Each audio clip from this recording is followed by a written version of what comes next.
म्हणजे सम आणि difference method कुठे बघणार आहे आपण, sum and difference method to determine the EMF of two cell by sum and difference method. कालचा आणि हे नियर अबाउट सेम आहे, फक्त काय फरक आहे याच्यामध्ये आणि आपल्याला काय करायचं आहे ते पहिला बघूयात. इथं सम आणि डिफरन्स कशा पद्धतीने मला लिहिता येईल ते बघूयात आपण या ठिकाणी. हा इथं बघा, जर समजा मला दोन सेलचं सम करायचं आहे, सम ऑफ टू सेल्स, ते तुम्हाला ऑलरेडी सांगितलं होतं बघा, मी 11च्या कन्सेप्ट शिकवताना सांगितलं होतं. हे सिरीज मध्ये असेल E1 आणि E2, जर हे सम असतील म्हणजे दोघांचा सम जर असेल, this is also called as an assist to each other. त्याला शब्द काय, असिस्ट किंवा सम. ओके, सो E1 आणि E2 ह्याला काय घ्यायचं, याचं टोटल जर घ्यायचं झालं तुम्हाला E1 प्लस E2 घ्यायचं. Okay, this is also sum. जर सेकंड बघायचं झालं मला, सेकंड जर डिफरन्स बघायचं झाला, याला लिहिताना काय लिहायचं, डिफरन्सला डिफरन्स ऑफ टू सेल मध्ये अपोज टू इच अदर लिहायचं. काय लिहायचं, अपोज टू इच अदर. इकडे बघा, हे E1 हे E2. त्याला अजून वेगळ्या पद्धतीने कसं लिहिता येतं आपल्याला, और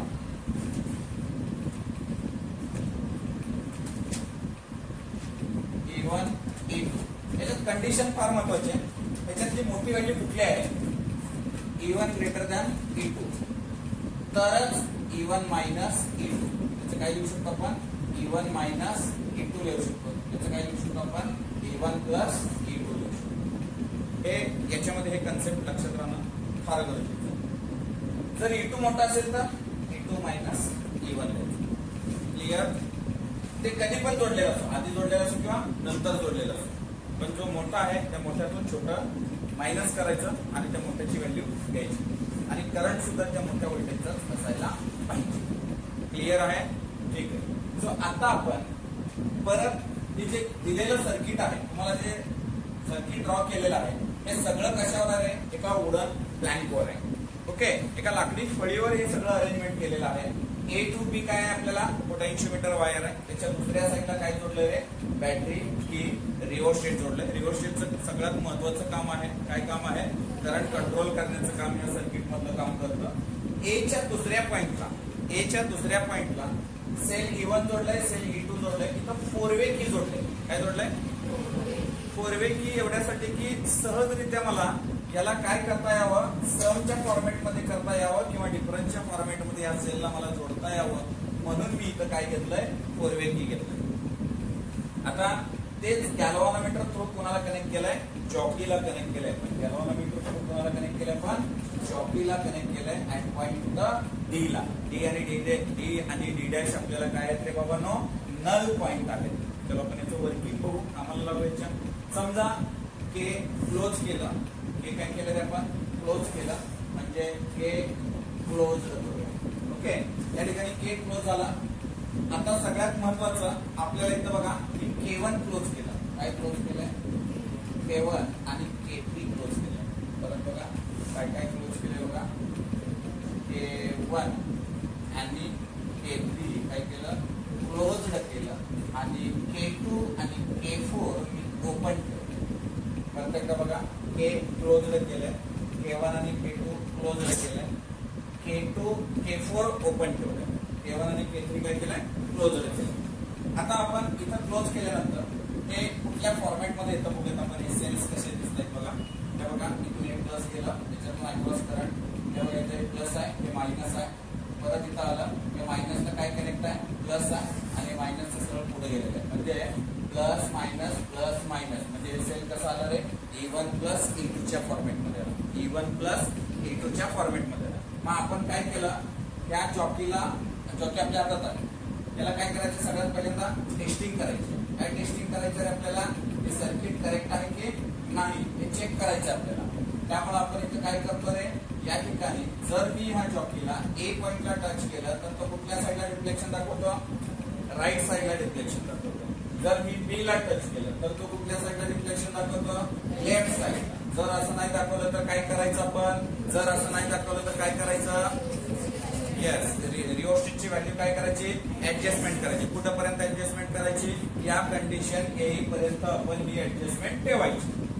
काही अडचण नाही तर ठीक आहे. सो आता आपण जर या पॉइंट पर्यंत जर ही ऍडजस्टमेंट करत असेल तर आपल्याला आता ह्याच्यामध्ये मग आपण ही जॉकी वेगवेगळ्या प्लेसला टॅपिंग करायला चालू करायचं. काय करायचं, वेगवेगळ्या प्लेसला टॅपिंग करायला चालू करायचं. मग कुठं थांबायचं आपण, when galvanometer shows the null deflection then breach is in balance condition. त्या टाइमाला ते ब्रीच काय आहे, बॅलन्स कंडिशन आहे. लेट आता आपल्याला मला सांगा या ठिकाणी ए आणि डी मधलं AD is equal to L1, मी कॅपिटल घेतो ज्यात L1 वापरले आपण, स्मॉल वापरलं तर आधीच्या मेथड मध्ये वापरलं. मी इथं काय करतो, L1 AD equal to L1 किंवा मी असं लिहितो, late L1 be the length. बघा मी काय म्हटलं, L1 be the length between point A to null point. काय म्हटलं मी, L1 be the length of point null point to null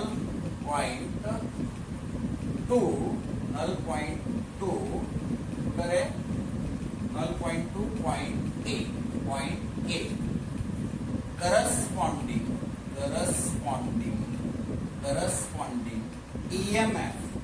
EMF is corresponding EMF म्हणजे याच्यातलं EMF किती आहे, कोणता आहे, E1 प्लस E2.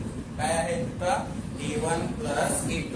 त्या L1 लेनच्या अक्रॉसला जे काही डी पॉइंटला आपल्याला काय भेटलेला आहे, नल पॉइंट भेटलेला आहे, त्याच्या अक्रॉसचा आपल्याला EMF किती असणार आहे आपल्याला त्या ठिकाणी, E1 प्लस E2. निवृत्ती महाराजांच्या कीर्तनाला आल्यावर करू नको. सो इथं काय असणार आहे, E1 प्लस E2 बरोबर किंवा डायरेक्टली प्रोपोर्शनल टू L1. जेवढं बॅटरी सेलची व्हॅल्यू आपण इन्क्रीज करू तेवढं काय इन्क्रीज होणार आहे, लेंथ इन्क्रीज होणार आहे. म्हणजे या ठिकाणी मी असं लिहू का, E1 प्लस E2 बरोबर KL1. काय लिहिलं मी इथं, KL1 इक्वेशन नंबर 1. ओके, प्रिव्हियसला पण इक्वेशन काय होतं नीट बघायचा. त्यावेळेस आता आपल्याला E1 बरोबर KL1 आलं. आता काय आलंय, E1 प्लस E2 बरोबर, यस. आता असंच सेम याच पद्धतीने इथं लिहूया. K काय असणार आहे, क्लोजच असणार आहे. K ला आपण काही चेंज करत नाही, K क्लोजडच ठेवलं. आता थोडं उलट्या पद्धतीने जाऊ ना, वेगळ्या पद्धतीने काय करायचं आता बघा आपल्याला. आता आपल्याला हे K1 K2 ला मी काय करतो, ओपन करतो. हे बघा याला असं चिकतो. आता कुठलं बदल सांगा, पटकन सांगा. K2 K4 काय करायचं, क्लोज ठेवायचं. मला अजून K1 K3 काय करायचं, ओपन ठेवायचं. आता ओपन ठेवलं की परत काय करायचं, जॉकीला कुठं परत टेस्टिंग करायचं. टेस्टिंग झालं की वेगवेगळ्या ठिकाणी काय करायचं, टॅपिंग करायचं. वेगवेगळ्या ठिकाणी त्या वायरला टच करायचं. कुणाला कुठपर्यंत थांबायचं नाही, जोपर्यंत गॅल्व्हॅनोमीटर काय दाखवत नाही, नल डिफ्लेक्शन दाखवत नाही, तोपर्यंत आपण थांबायचं नाही. ही सगळं कंडिशन तिथं कॉपी पेस्ट करायचं. मग आपल्याला परत काय लिहिता येईल मला, लेट एडी डॅश काय रे, L2. एडी डॅश काय आपल्याकडं, L2. म्हणजे कसं लिहिता येईल मला, be the length of null point to point A corresponding EMF. बोलो, करस्पॉन्डिंग EMF काय येणार आहे, E1 मायनस E2. मग आता तिथे इक्वेशन काय लिहिणार सांगा, E1 minus E2 directly proportional to then E1 minus E2 बरोबर what is the K, potential gradient. पुन्हा त्याच याच रूल ना डिवाइड पुन्हा कुणाला डिवाइड करायचं सांगा equation 1/2 very good E1 plus E2 divide by E1 minus E2 बरोबर KL1 divide by KL2 K E1 plus E2 divide by E1 minus E2 बरोबर L1 अपॉन L2. पण एक्झामिनर काय म्हणतो माहितीये का मला E1 प्लस E2 आणि E1 minus E2 ची किंमत नकोच आहे. मग सर नाही काढलं कशाला E1 अपॉन E2 व्हॅल्यू पाहिजे. कुठली पाहिजे E1 अपॉन E2. मग आता याला E1 अपॉन E2 मध्ये कन्व्हर्जन करावं लागेल. तर मग प्रॉब्लेम मध्ये मस्ट आहे किती इथपर्यंत संपवायची थिरीला. पण प्रॉब्लेमला पुढे जाण्यासाठी आपल्याला काय करावं लागेल त्याला तिरकस गुणाकार करावं लागेल. सगळ्याला येतंय L2 E1 प्लस E2 बरोबर L1 E1 minus E2. So therefore याला मल्टिप्लाय करता येतं ना सगळ्याला L2 E1 plus L2 E2 L1 E1 minus L1 E2. माझं टार्गेट एवढंच आहे E1 एका साईडला आणि E2 एका साईडला. का E1 आपण E2 पाहिजे.